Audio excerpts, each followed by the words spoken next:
Hello, good morning, ladies and gentlemen. I believe you can all hear me. I want to say thank you for joining our event, and it's titled Revolutionize Your SOC, the Alienvault way. Once again, good morning, ladies and gentlemen. Thank you for joining the Infoprive event, where we'll be talking about how we can optimize your SIEM and revolutionize your SOC. Thank you once again for making this event. And we are indeed grateful and we're excited to see several people on this call already. As we speak, we have about 26 attendants in this call. So I want to say thank you. Your presence here means a lot to us at Infoprive, and we're excited to have you. Without taking much of your time, I'm going to be introducing the people that will be speaking today for the event. And I'm going to start with the first speaker for the event, and he's no other person than the CTO for Infoprive eSentry. And that's no other person than Bolagbo Awele. You understand? Bolagbo, thank you. And also we'll be having Connor. Connor is also going to be speaking in this event. Connor is from Alienvault. We're going to be having Gary from Alienvault also will be speaking in this event. And also, we are going to be having Alan Kelly from Alienvault. And let me please draw your attention to this, that we have our chat room here. So if you have any questions you need to ask, please feel free to ask us any question of your choice, and we will be addressing your question at the Q&A session. So at this point, please permit me to introduce our CTO for Infoprive eSentry, Bolagbo. Thank you, Bolagbo. Please, you can take over now. Thank you. All right, so thank you, Osita, for the introduction. Good morning, everybody. For those in Nigeria, then out of Nigeria, good day. Osita, you should be fined for not being able to pronounce my last name, or I'll let it go for now.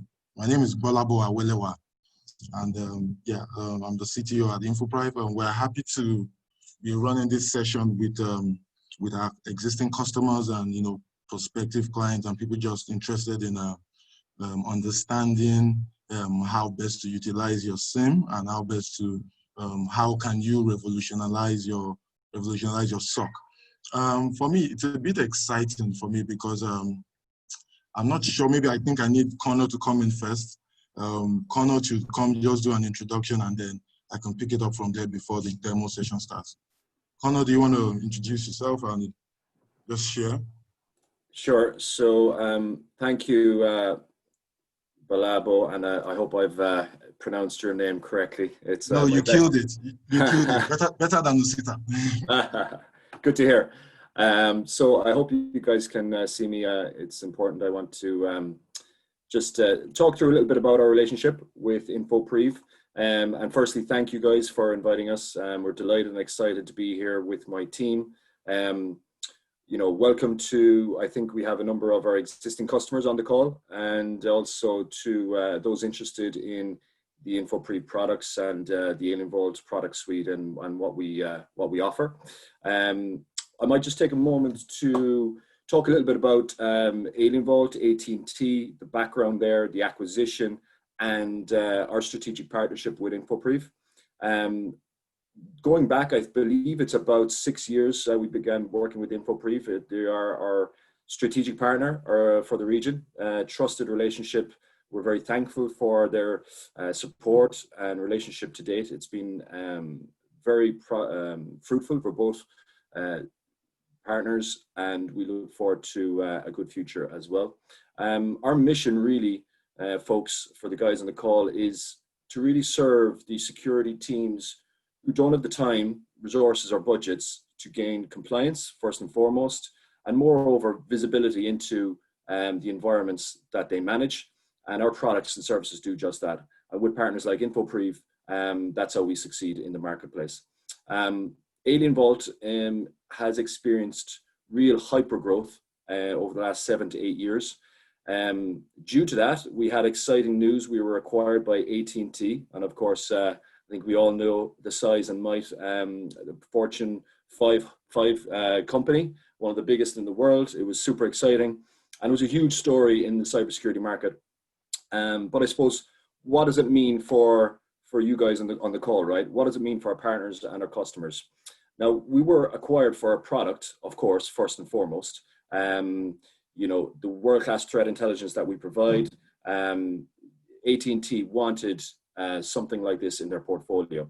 But also, I think really importantly, we were acquired for our people and also our go-to-market expertise in the industry as well. Now, AT&T essentially are blending, you know, our visionary product with world-class threat intelligence with the size and might of AT&T and the resources and investment that they can bring to the products, right? So this is super exciting for us. And I think for our customers and partners, it is very good news. And we're seeing a lot of the goodness and the investment to date invested in the product in more features and functionality, which my colleagues are going to show you in a little while. Traditionally, we were perhaps viewed as a company who managed SMB customers. This was, in my opinion, a fallacy, because any company, large or small, who has constraints in terms of budget or resources, we help secure their environments. Now, with AT&T's, obviously, they manage a third of the world's internet. So you can imagine we now leverage that to increase even further our unique intelligence platform within our USM products. So it's very exciting. We're delighted to be a part of the AT&T company, and Alienvault is a key, I suppose, business for growth for AT&T business in general. So I'm speaking to you from Cork in Ireland, and my colleagues are also based in Cork, Ireland. It's the HQ of our sales and tech support. But we will also return to on-site support post-COVID. Obviously, in these uncertain times, travel is minimized. So again, that's a little bit about us, about the backstory. We'll look forward to showing you the products and answering your questions later on in the Q&A. Super excited to be here. Thanks again for joining, and to Infoprive for extending the invite. And I believe we are now ready for a demo and some slides in terms of the products. Thank you.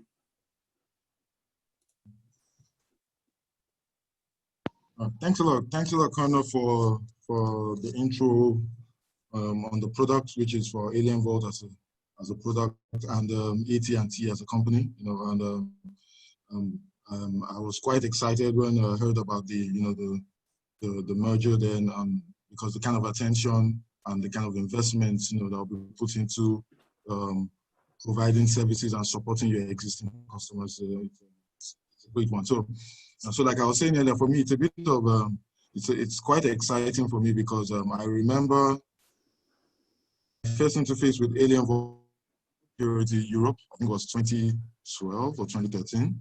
And so, of course, I went to the Alienvault stand, watched the demo. I think I answered the question. I got a T-shirt or so. And I was like, you know what, will this product thrive in Africa? And so, looking at it today, I'm very happy about adoption.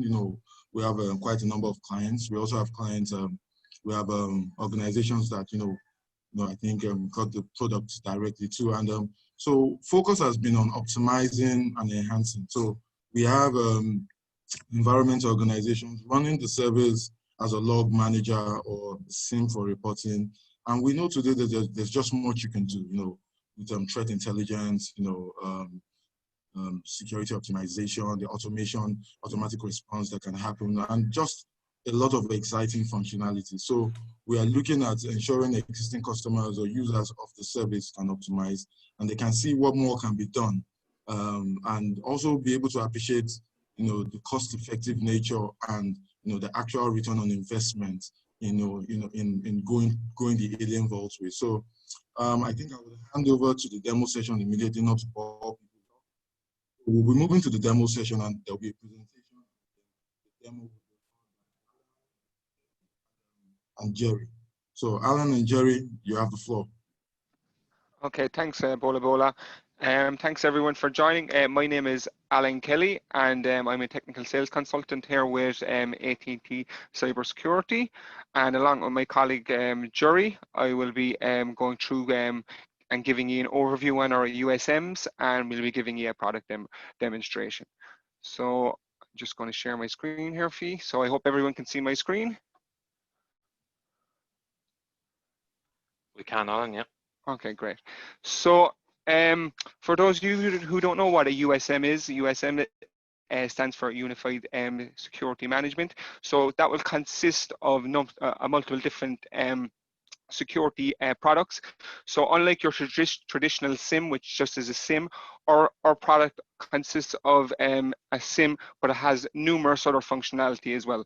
So included in our product is asset discovery, and with that we're able to discover assets on your environment, their operating systems, what kind of services they're running, etc.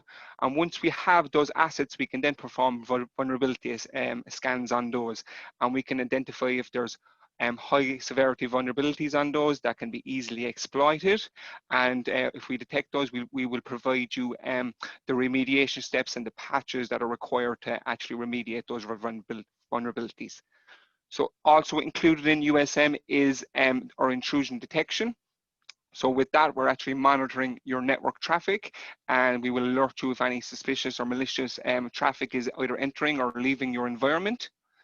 So if there's traffic going to a command and control site, going to a ransomware domain, etc., we'll be able to detect all that and alert you on it. We also have behavioral monitoring, so we'll be able to alert you on if anything unusual is occurring on your environment. Let's say a low-level user is all of a sudden after getting admin permissions, etc. Then of course there is the SIM and log management functionality. So you'll be able to see all the logs on your environment, and you'll be able to have a record of them. You'll be able to search through them as a historical logs to see exactly what occurred when, if you do need to go back. So something that's very important that Connor mentioned is security and compliance. So in many cases, you're going to need to create compliance reports for your compliance officer, and with USMs you can actually create these in seconds, because we have pre-built templates that will search through the SIMs, find the relevant logs, and be able to report them in a few clicks. So I'll just go through some of the other functionality. So we have integrations with external ticket and incident systems such as Jira, ServiceNow, etc. So you could automatically create a ticket in those systems for any time there's an incident detected in USM. You can also manually create them if you wish, and you can kind of track exactly the history of what happened with that incident in those tickets then. So we have user behavior monitoring as well. So with that, we can actually provide you a full list of all the users on your environment, if their accounts are active, their emails that are associated to those users, the users' names associated to those users, the incidents associated to those users, and the events associated to those users. So when in USM, when you actually start seeing incidents, you can actually create, using our built-in SOAR functionality, you can actually automate responses. So if you have a SOC, let's say, that's not 24/7, you may be able to want to isolate hosts that have malware detected on them when someone actually isn't in the office and managing a USM. So you can automate all those actions, and you can also automate investigations as well with USM. So let's say, for example, we had a new process running on one of our machines, and we wanted to find out exactly some more information about that. You can automate getting more information about that process, such as the hash of that process, etc. There's also, for those of you who don't have external ticketing systems or incident systems, there's built-in ticketing system and incident system in USMs. So you can actually, from one single product, you can actually track the history of any incidents on your environment, so everybody who has access to USM can actually see them. I suppose following on from our SOAR capabilities, we actually have a public-facing API, and with that public-facing API, you can integrate with a number of other products, or you could create your own custom scripts or applications to do some other actions if something occurs in or something is seen in USM. And I suppose finally, we have an endpoint detection tool, which can be installed on your assets. And using that, we can collect logs from your assets. We can do some file integrity monitoring, amongst another few things. So I'll just go to my next slide. So as Connor mentioned earlier, our threat intelligence was one of the main reasons that AT&T actually acquired us. So the benefits of our threat intelligence over others is we have multiple feeds of threat intelligence. So we have our intrusion detection service rules and signatures. So many SIEMs won't include IDS functionality, so they will only contain actually SIEM rules, and with that, without actually having the IDS rules, you're not going to be alerted to any network malicious activity or suspicious activity on your network. So that feed comes in very handy there. Then we also have the SIEM rules, which is the rules that are created by the AT&T Labs team, which will kind of alert on any user behavior, etc. And then we also have our integration with OTX, or the Open Threat Exchange, and I'll talk more about that in a couple of minutes. So our threat intelligence feeds, there's 3 of them, and these are all managed and maintained by our AT&T Labs team. And combined between these 3 threat feeds, there's tens of thousands of possible alerts that you could get. You have ransomware, malware, communication with command and control, etc. And unlike many other products, our threat feeds are automatically updated daily. So you have the latest threat intelligence from our AT&T Labs team. And the main benefit here is with many other SIEMs, they don't include any threat intelligence. So you would actually have to go out and research emerging threats, research and new attack types and create rules yourself. Whereas with USMs, we take care of all that hard work for you, and you spend most of your time just responding to incidents on your environment. Again, another thing that Connor mentioned was our network visibility. So as AT&T infrastructure is vast, over 1/3 of the internet traffic goes over AT&T infrastructure at some stage or another. So this gives our AT&T Cybersecurity Labs team unparalleled visibility into networks, because they will be able to, with this information, they will be able to spot emerging threats such as new botnets, new ransomware domains popping up before probably anybody else in the security field will ever be able to do. Also, on top of all those threat feeds in our product, we have log enrichment with IP reputation. So we'll be able to tell you if an IP address is actually known to be bad, and we'll also be able to tell you the geolocation of an IP address. So we'll be able to tell you if that login was from the UK, Africa, the US, and also on top of that, again, we'll be able to tell you who actually owns that IP address. So in many cases, so if AWS own it, if Google own it, etc. So just going back to the Open Threat Exchange, so for those of you who have never heard of it, it is the largest open threat intelligence community out there with over 120 global members. And Open Threat Exchange is used by some of the world's leading security researchers and analysts. And when they detect emerging threats, what they will do is they'll create a pulse in OTX. And a pulse is basically just a fingerprint of an attack. And inside that pulse, it will contain IOCs, so indicators of compromise, such as IPs that the attack originated from, domains where the attack originated from, files associated with that attack, hashes of processes running with that attack, etc. And what's happening with OTX and USM is they're closely linked. So all the events that are coming into your environment are analyzed against these pulses and those IOCs. So we'll be able to detect if any of those pulses or those attacks from OTX are actually been seen on your environment. Something that's probably I would recommend everybody after the webinar to do is sign up for OTX. It's totally free. You don't need USM to actually use it.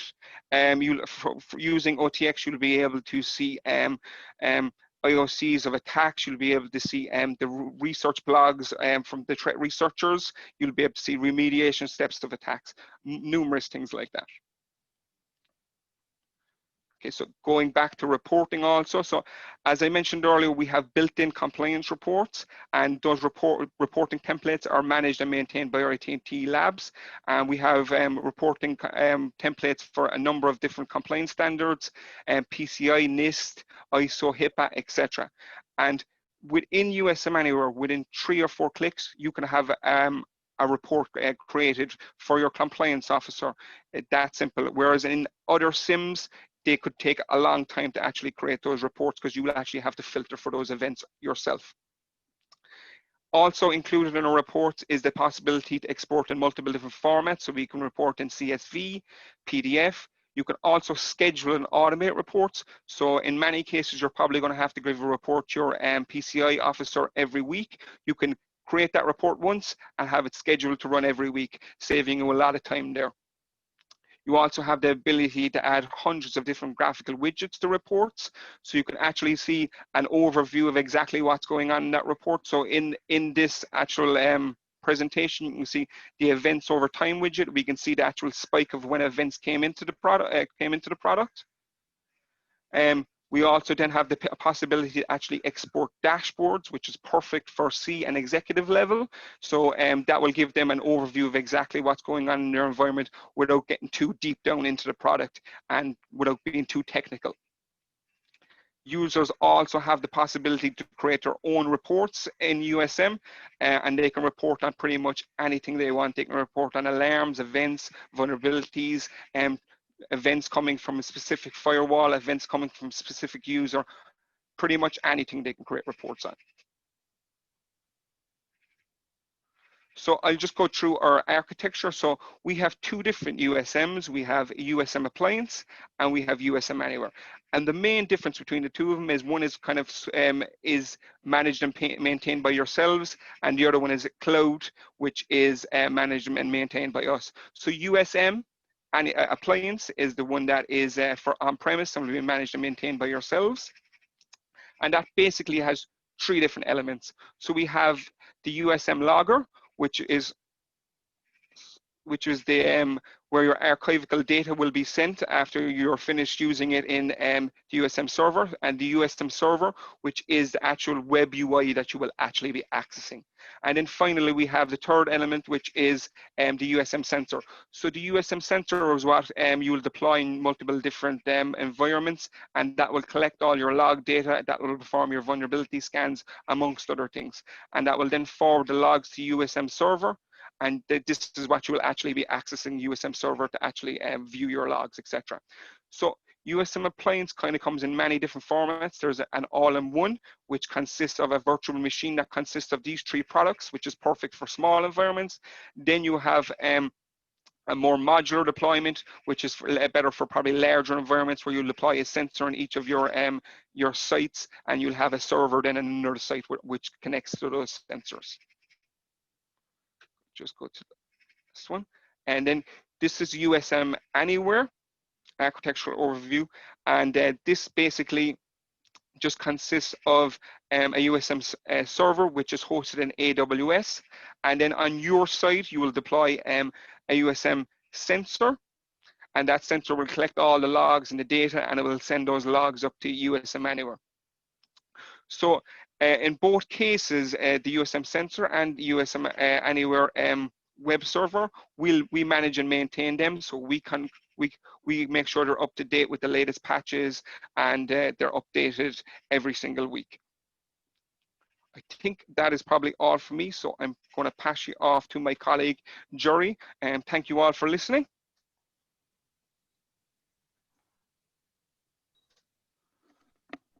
Okay. Thank you, Alan. Jerry, it's over to you now. Perfect. Okay. Okay, then sorry guys. While Jerry is on with the demo session, there's a poll that we've sent. Please, you can help fill the poll with your opinion, so we can just to gauge the response from you. Perfect. Thanks, Alan. So yeah, we had a good overview there of the USM solution, and now I suppose I'll just do a brief run through both platforms to show you what they look like in the real world, I suppose, rather than just on the slides. So firstly, as Alan discussed there are two solutions here really. There's the USM appliance and there is the USM Anywhere. So firstly, we're looking here at the USM appliance management interface. As Alan mentioned there, this is a purely on-premise solution. So it's deployed totally within your infrastructure. It's a 3-tier type architecture. So there's a sensor collecting data, there's a server processing that data, and there's a logger sort of storing longer term archiving logs. And as mentioned there also, these can be for smaller environments all in a single appliance, and typically this is deployed as a virtual appliance, so just a virtual machine image drops into your virtual infrastructure. We do actually still have a hardware appliance also, which is available.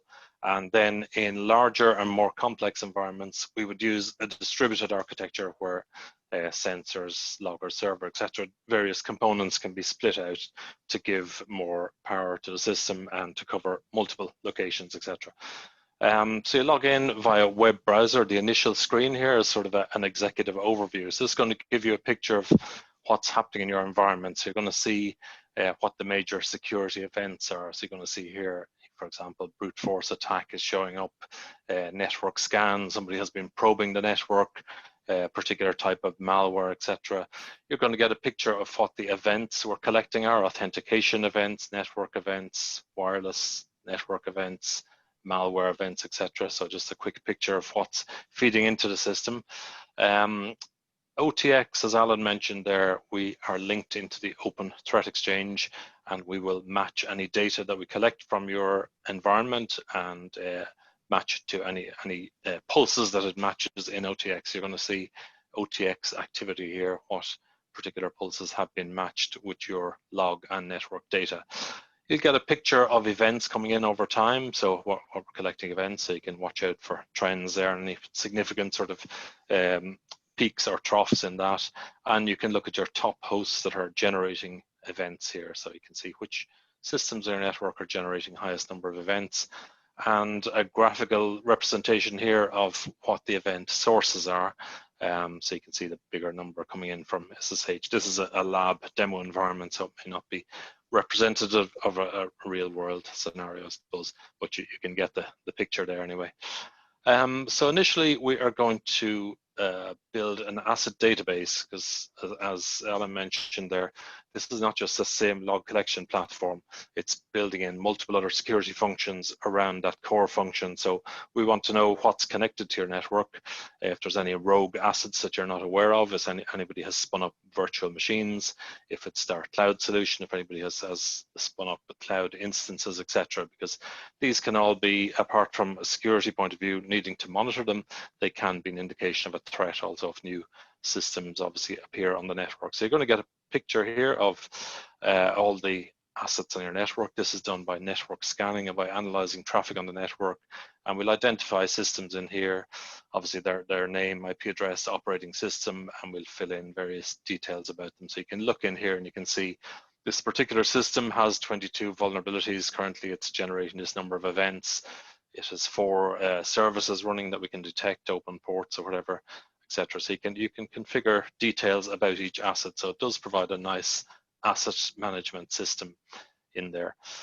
Secondly, after we build the asset database, we want to scan for vulnerabilities. Obviously, all alarms, exploits in your network generally occur because there was a vulnerability there. So linking in vulnerabilities with your SIEM and security management system is critical. So we can do scans here, an unauthenticated scan on systems, and we can do an authenticated scan where you provide credentials so that we can scan, log into systems and scan them remotely, basically. So we're going to produce a summary here of vulnerabilities in your environment, broken down by high, medium, low, etc.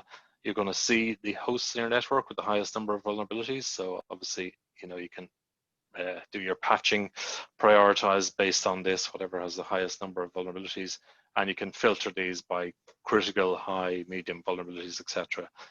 Then you'll get, again, each system listed here showing the number of vulnerabilities in each category it has. So you can see this one has 1 high vulnerability, 3 medium, etc.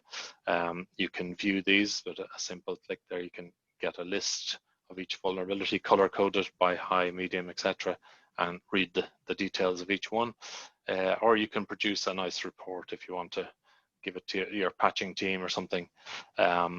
This can be sort of exported in a nice readable PDF format too, so you can look at vulnerabilities for a particular asset or a particular group of assets there is available also.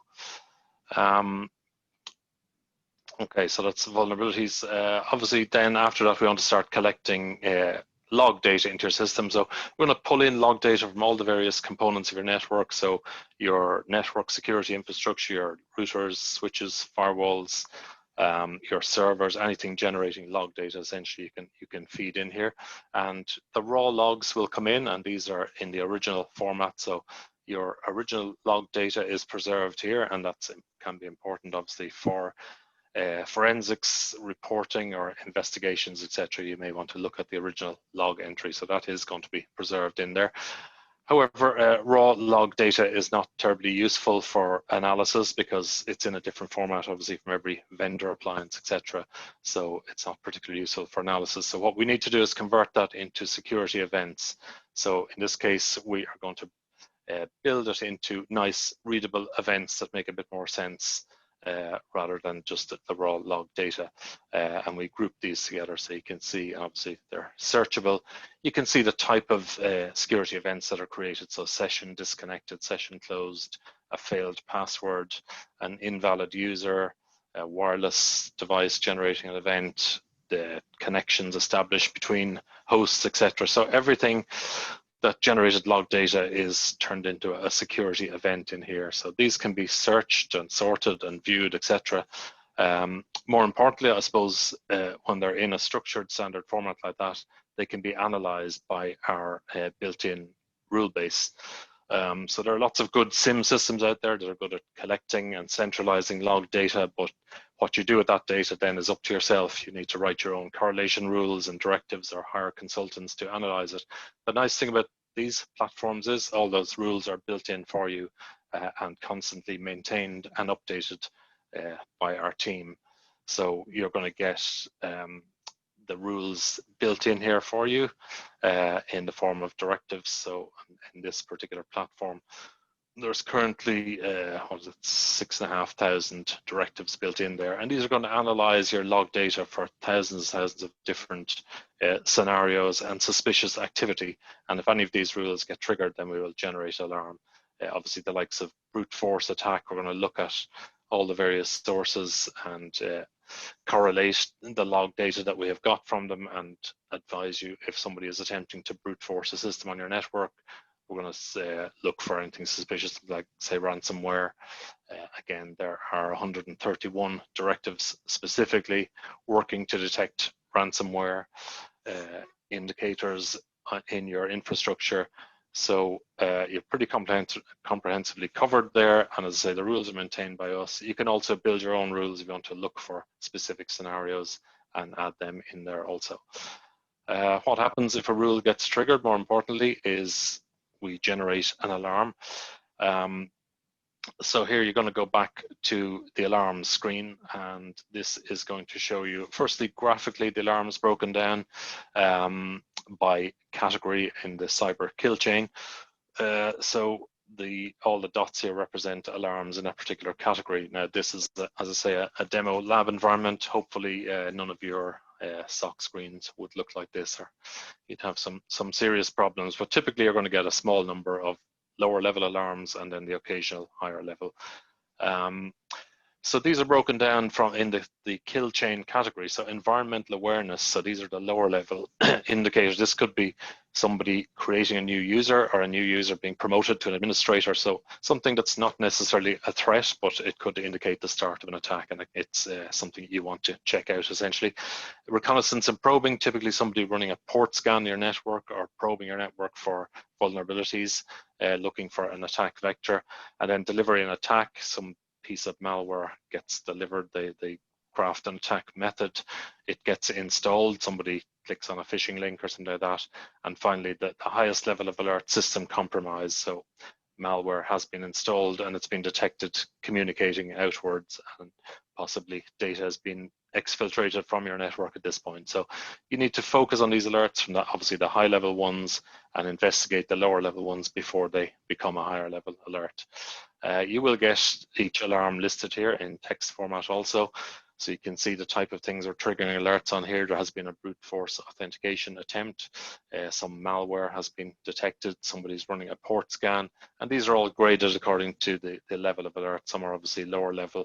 Port scan is not necessarily a threat, but it's, again, something you want to be aware of. And then the higher level, obviously, if there is a malware infection or something, you want to act on it quickly. So these are graded at the higher level in this case.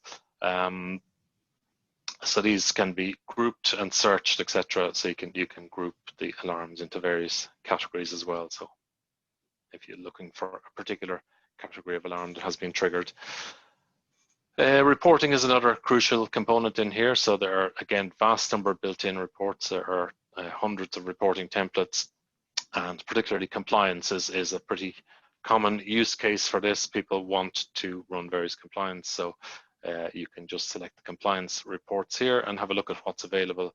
And there are built-in templates there for all the various standards.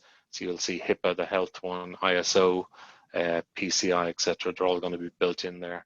And if you need to produce a report, run a report for an auditor, NIST, PCI, etc., they're all pre-built templates there, matching the PCI requirements, database successful logins, compliance report, last 30 days, and you can simply run the report here. There's no data, I think, in our ones here, so nothing to say, but simply one click will run the report. And as Alan mentioned there earlier, you can schedule these to be generated and emailed out on a regular basis. So that's the appliance product. I'll just switch over briefly to have a look at our USM Anywhere console. So again, we mentioned the appliance was a purely on-premise solution with all components hosted on-premise.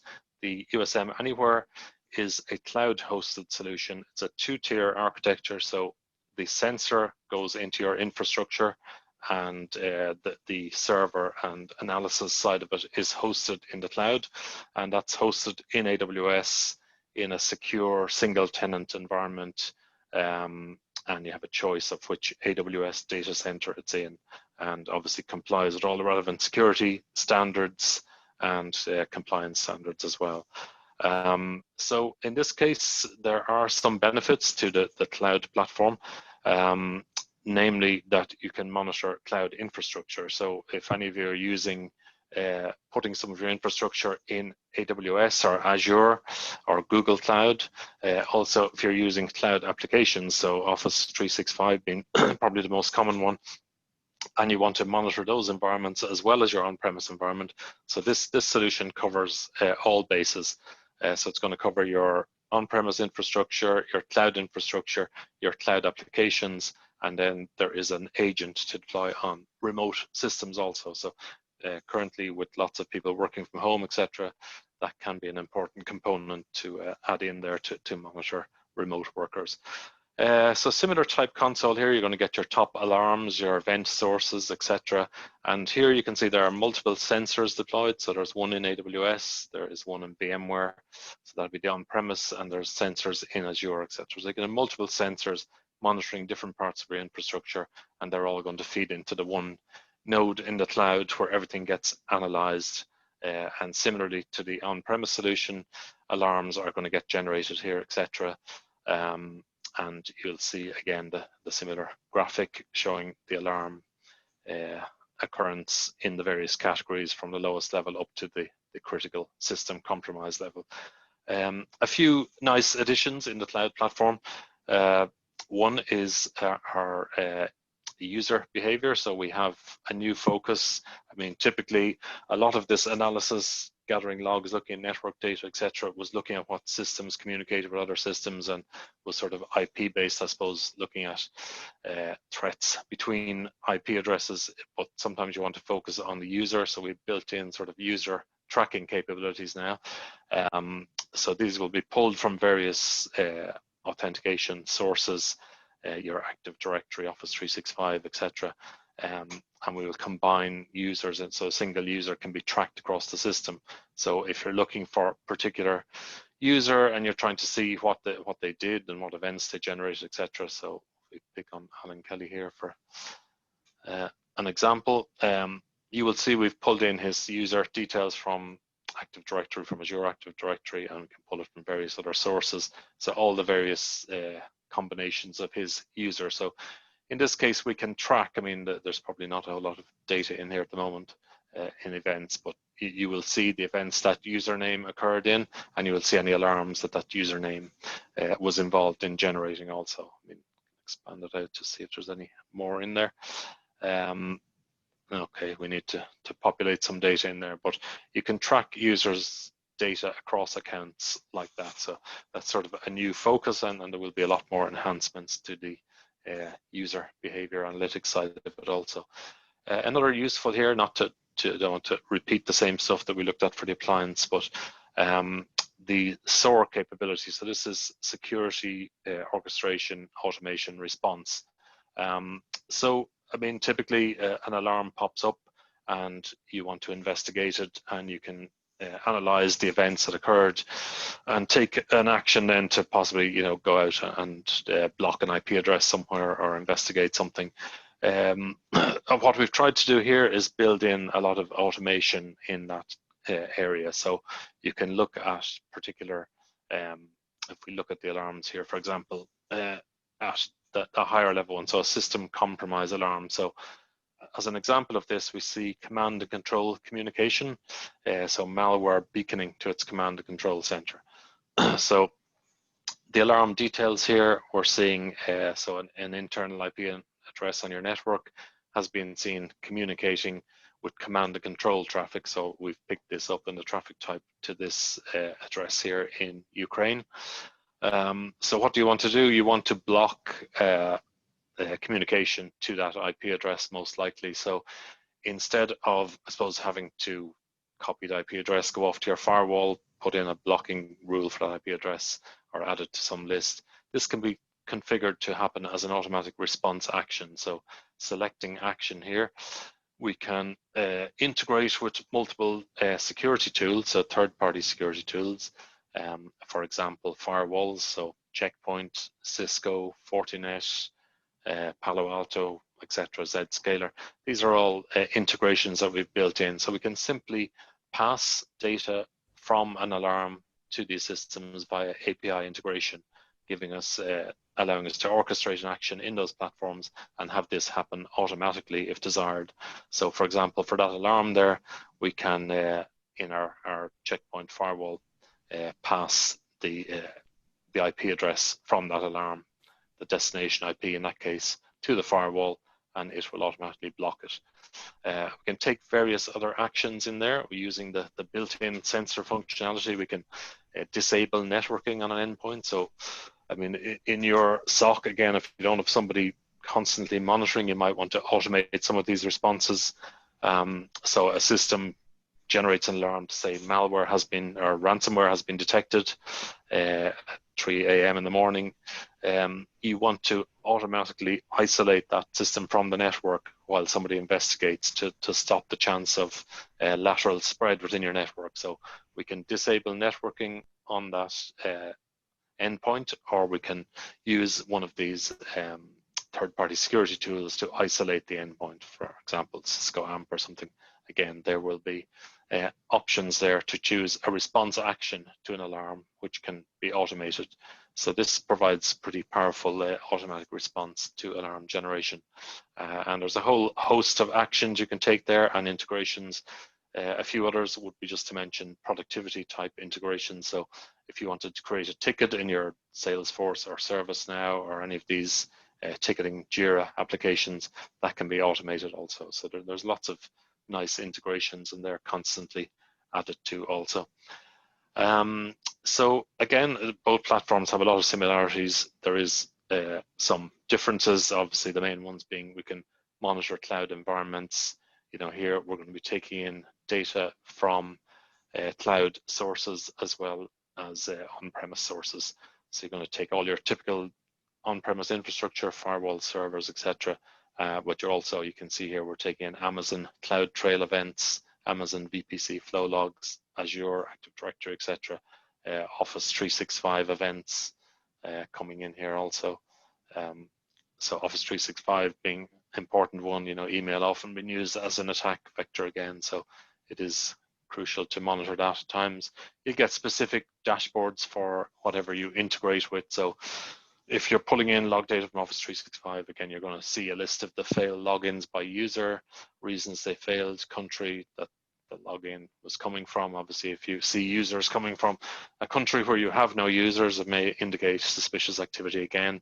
Or if you see multiple users logging in from, or the same user logging in from multiple countries, all these things will be picked up and trigger alerts. So there's so much analysis goes on in the background there that it can cover all bases, no matter where the log source data is coming from.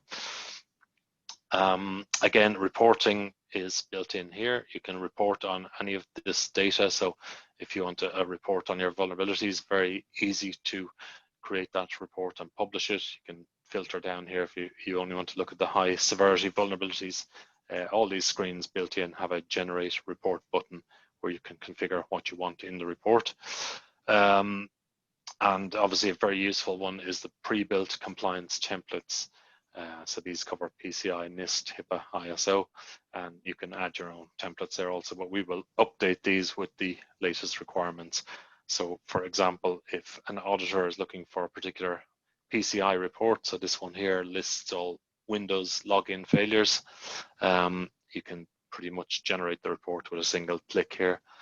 You can see it's put in the time frame and any events that have come from Windows systems in the security category, matching these Windows event IDs here, and these are all related to login failures in Windows. So everything is pre-built, and that will pull that data from right across your infrastructure and put it in a report there. So it's sort of a huge time saving for any compliance requirements there. I think that's probably about it from me. I think we're just on time to finish, so I'll stop sharing at this point and hand back to the guys.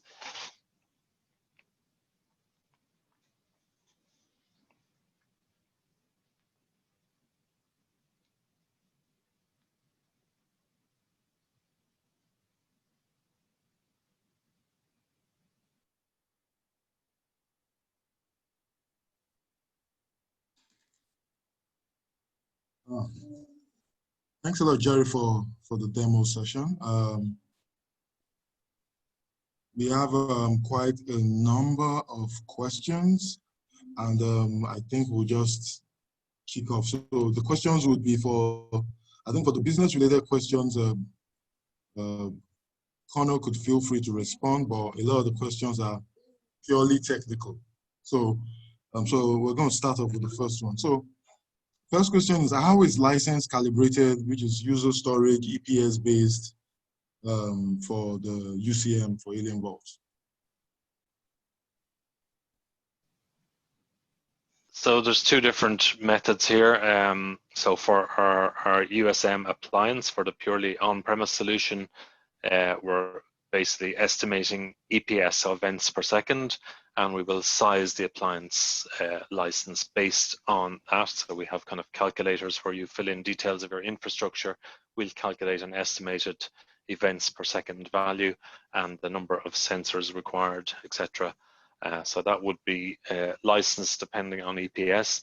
The cloud hosted solution is licensed on volume of data sent to the cloud. So for example, you could have a 500 gigabyte per month allowance, and once you keep inside that, you're within your license. And obviously with the cloud, there's great elasticity there. We can easily upgrade somebody's license to a higher tier if required. So that's how they're measured: events per second for the on-premise and volume of data sent to the cloud for the USM Anywhere solution. Okay, all right, thanks. So then what I would also add is, so please, if you need additional information, I think Osita has dropped his email address, so you can reach out to him, especially if you want like a POC or you want another demo, a quick demo in your own environment, maybe with your management team, so we can provide that soon as possible. Okay, so the next question is, and I think you touched on it, but maybe just to flesh it out, is does it have, does the service or solution have machine learning for threat detection and user behavior analytics? Does it have machine learning? Was that it? Yeah. Yeah, machine learning and AI, etc., are all used by our labs team to generate the threat intelligence. So obviously there are a team of human threat researchers there, but you know, they get millions and millions of data pieces to analyze every day, so that can't possibly be done by humans. So there are systems in there to analyze that using machine learning, artificial intelligence, etc.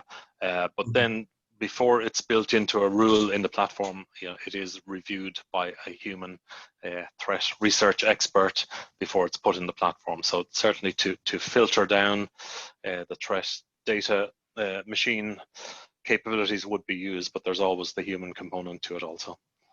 All right, thanks. Thanks for the response. Okay, so this is, and I think this is a very important question because a lot of environments are looking at how they can operationalize the meter framework. So the question is, does the SIEM, which is the USM, does it come with operationalizing the meter framework, which is for meter attacks? So I can take this one, Jerry, if you want. Go ahead, Alan. Any alarm that is triggered in our product will automatically have the MITRE ATT&T ID highlighted. So what I can do here is I can just kind of show my screen quickly.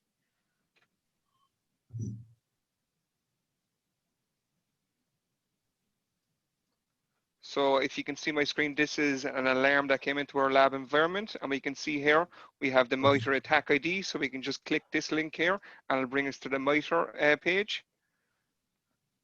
We also then have a dashboard as well for MITRE. If this, 1 second here, MITRE ATT&T dashboard. So you have an overview here of all of the alarms and the MITRE ID of those alarms. Fantastic, fantastic, fantastic, fantastic. Okay, so there's a question. It feels like a bit of a business question, though. That can the UEBA, can it be sold standalone, which is UEBA? So yeah, so Connor here. So let me respond to that one. So essentially, within the product pricing, all of the functionality outlined by Alan and Jerry, especially on the slide earlier on, including vulnerability management, UEBA, asset discovery, threat intelligence, and of course our SIEM as the engine, all of that is inbuilt in one price point. The success of Alienvault is essentially built on the fact that it is so cost effective compared to other alternatives in the marketplace. So we don't actually split out the pricing per functionality, but really when you look at alternatives and what the value that we have in our unified approach, you know, it's seriously competitive, and I suppose essentially you get a huge bang for your buck when you purchase a platform like ours and our USM, including UEBA, compared to our alternatives out there. So I hope that answers that.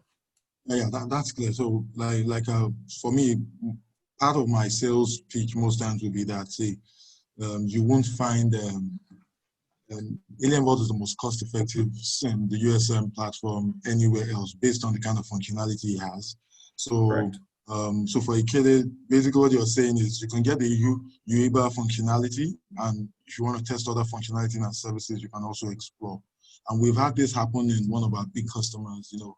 They try to explore Alienvault to fix a specific issue, and they decided to just go ahead and replace their entire SIEM. So yes, thanks, Connor, for the response. Okay, so I have another question. I can see that the system can do log and network monitoring. Can it also do patch management? It's from Victor. No, we're not a patch management system, so we'll give information on the vulnerability and a description of it, what systems are affected, and we'll provide generally a link to where the patch is available, but we don't actually apply the patches. That's a separate system. Great. So another quick one. How well does this product integrate with DB Protect, data activity monitoring?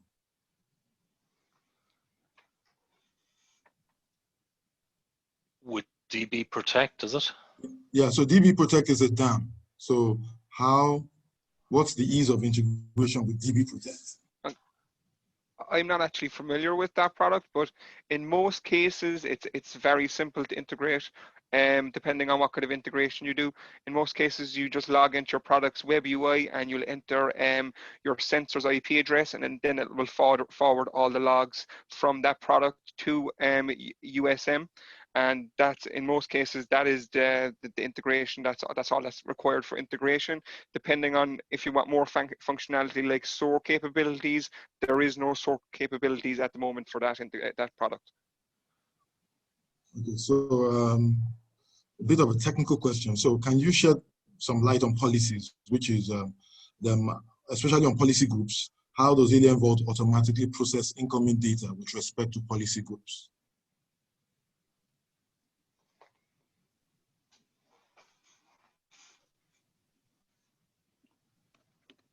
I'm not sure, Alan, if you understand that one or what is being asked there. It'll really kind of depend on which product it is. That's probably going to be a very time-consuming question to answer. If you maybe want to leave after the call, if we do have time. Okay, so I think what I'll do is the person that asked, Olawale, what you do is please try to reach out to me, and then we can drill down on this because it's important. Yeah, exactly. I think that's the best thing to do there. All right, that's fantastic. Okay, so another very, and I'm sure this is for Conor to answer. How does Alienvault's UEBA functionality differentiate with the vendors such as Darktrace, CrowdStrike, and SIEMs such as QRadar, Micro Focus, Axite, and Logarithm? Yeah, so actually, Alan might answer the first piece on our behavior analytics, and it's just from, first and foremost, this speaks to the AT&T investment in our products of late. It's Okay. A huge focus for the business right now, and I know Alan can share a little bit on that, and then I can come back on the SIM piece as well. So I'm not too familiar what those products UEBA features like, but like we can get user data and user information from multiple different sources. So we can get it from Azure AD, Active Directory, Okta, GCP, AWS. That's probably the biggest benefit for UEBA over those products, I would say, because I'm not sure do they actually have integrations and be able to query those and get user information from all of those data sets. Great. So, and again, look, from a SIM perspective, and we're not here to talk about other alternatives really, but I understand the question, and it's something everyone always wants to understand, right? What are the USPs of each of the product? And really, USP of Alienvault, first and foremost, is it was built, remember this, it was built by SOC practitioners, who were managing an enormous amount of customers for Telefonica in Spain. So it is a security, first and foremost, it is a security platform. It was visionary, it was a unified approach.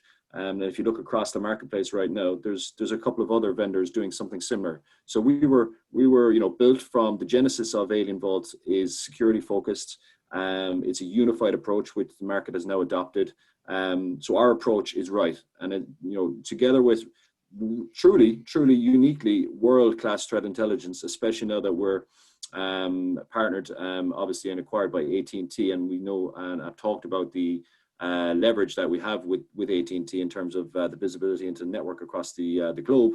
That is a truly unique offering out there, and I would challenge anyone to kind of to say otherwise, right? Our SIEM is second to none. It's a different approach from traditional SIEMs, but I think again, because it's security focused, the way we do it in terms of our orchestration and the correlation rules, it is a really good approach. The main thing I want to just talk about in terms of SIEMs as well is now that we're part of AT&T, the investment that we're making to ensure that we can meet the largest as well as the smallest customers is underway. So we're now managing with our USM Anywhere platform, we're now managing some of the largest customers that AT&T have in North America. And if you think about that for a minute, AT&T is obviously one of the biggest providers of telecoms and all, networking and now security. We're managing some of those huge enterprise customers. So we have to now meet those needs. And if it's good enough for those types of customers in terms of sync functionality and our USP, I think we're in a really good place going forward. Thanks, Conor, for the extensive response. Okay, so there's a very important question here. So the vulnerability scanner with the UTM Anywhere, is it an ASV scanner? Currently, no, it's not. Okay, so do you have plans? Is it like in the pipeline?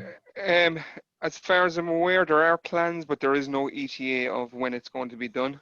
Well, I suppose at the moment, the amount of investment AT&T are actually pushing into our products is extensive. So I would probably expect to see it sooner rather than later. Like in the last 2 or 3 months, we're after really increasing our SOC capabilities. We're after integrating with at least 5 or 6 additional products compared to this time last year. So that will tell you like how fast things are moving in regards to products development. Okay, so I have an exciting question here, and why? Because everyone is going digital, you know. So digital transformation here and there, different organizations. So there's a plethora of APIs lying everywhere, proliferation of API managers. So there's a question that, does this monitor API calls? It will depend. So if you were actually logging those API calls, we can monitor those API calls. But if you're not logging it, we won't be able to monitor it. So I know with AWS, that information is logged, and we are monitoring that. But again, it's going to kind of be depending on what kind of logging you have on your product that you want us to monitor API calls of. Okay, solid. That's solid. So probably the same question applies. So there's a question: how can I integrate 0365 to Alienvault OSIM? So for that, you're going to need to actually create a custom script, and I believe you may be able to find some resources on that on our forums.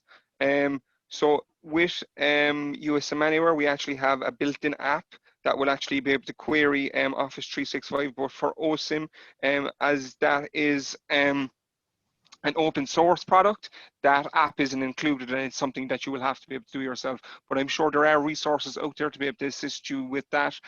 Definitely have a look at our forum, because there's a lot of resources there that are going to be beneficial. Okay, let's go down. So this is a very good question. It's coming from a chief information security of one of our big customers. Does the user behavior monitoring also cover endpoint anomaly? So user behavior anomaly, does it cover endpoint anomaly? So for our endpoint, it'll really depend on which product he's speaking of. So for USM Anywhere, our endpoint is going to do a number of different HIDS checks, and included in that, it will provide it will alert you on any anomalies. So if a user is after spinning up or starting a process that is malicious, it will alert you on that. Where appliance will do the same, but maybe to a small bit of a lesser extent.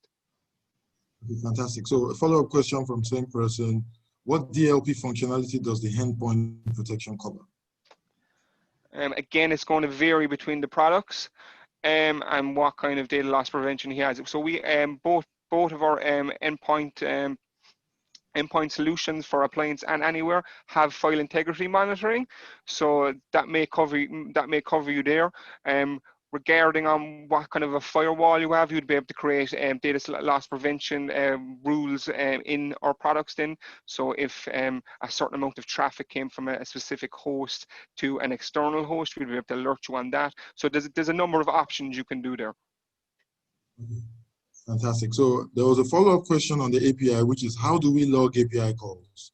If it's not something that is simplistic, we could take it offline. Again, realistic. I'd really need to kind of know what the product is. So like in most cases, let's say AWS, AWS's databases and stuff like that, Azure, etc. All of those are logs on Azure, and we actually pull those logs in. So if it's a custom application, let's say he has a custom application running on one of his servers, all he has to do is configure that custom application to log any API calls, and then forward those logs into our product. Okay, so there's a question here. Is it true that the maximum size for Alienvault server is 1 terabyte? Again, that's going to vary on products. So So as Connor mentioned, we have some massive customers in the US, and some of them are ingesting 70, 80 terabytes of data per month. And that will give you an insight of how big those companies are. Like I can't give you the names, but like some of those companies' revenues is in hundreds of billions per year. Okay.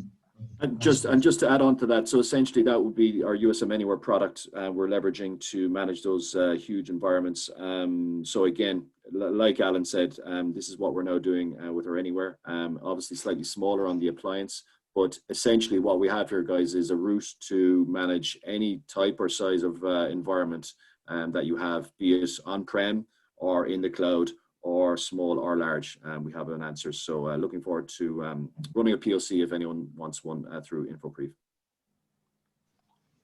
Thanks a lot. Thank you for all the responses. That's about the questions we have.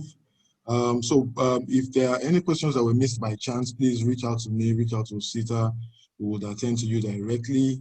Also, I've mentioned a quick POC, a quick run through, a demo session. We are available immediately to attend to that too as soon as possible. So I think we're at the point for a closeout, and then we have Connor to do the honors.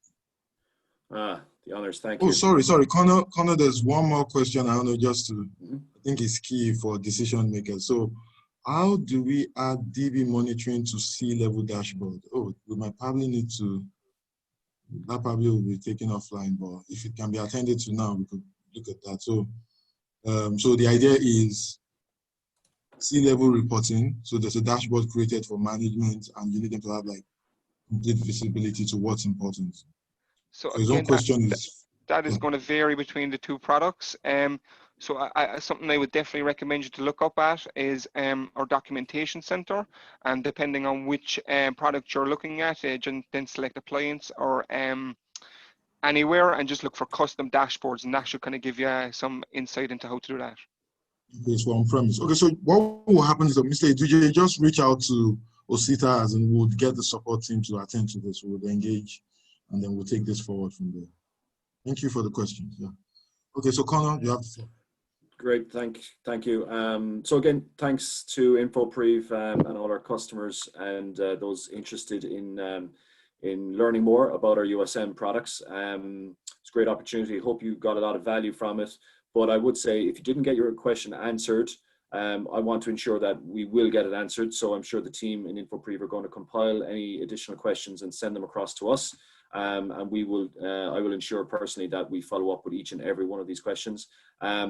What I would really love to see, however, is our existing customers who are on the call. I want to specifically say to you, if you have any further questions in terms of optimizing or maximizing the solution, please reach out to Infoprive, and we will connect you with our wider team to ensure that you guys are maximizing the value of the solutions. Because many times we see people are using it for log management, et cetera, but there's a hell of a lot of additional value in our USM products that even after the training, you probably aren't aware. So we'd really love to get on calls with you guys to ensure you're maximizing those solutions going forward. And to those interested, I suppose, in learning more about our USM products, please contact Infoprive. Happy to support a test drive. The great thing about our solutions is, the reality is, within minutes, you can, and definitely hours, you'll see results once you set up a POC. So it's really exciting. So we'd love to do that with you as well. And that's it, really. Thank you to everyone again. Wish you all a good afternoon, and back to you, Olabo. Thanks a lot, Connor. Good way to round off. Okay, so for everyone, please, we thank you for joining in. We are very, very happy that you came through, and we hope you learned a thing or two.